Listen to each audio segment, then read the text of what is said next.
He knows that the disciples will leave him alone at the time of his greatest need, but he also knows the Father will be with him. The disciples believe in Jesus. They say this, and they honestly do. The disciples believe in Jesus. They're still coming to terms with what this night means. Peter has already told Jesus, I'm going to go with you all the way to death. But Jesus told Peter, you're going to deny me before the sun rises.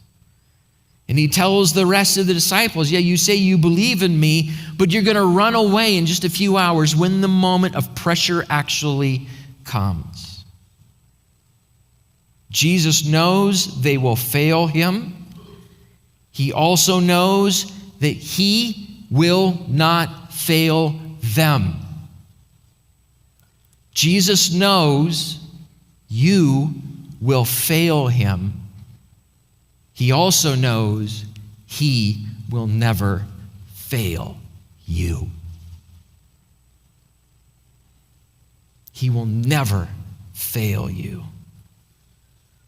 Friends, often our walk with Jesus Christ is a kind of stumbling grace. We are sinners and we're growing in the likeness of Christ, but we are far from perfect. But we still belong to a merciful Heavenly Father. There are moments in the Psalms where the psalmist can't stop saying, the steadfast love of the Lord never ceases.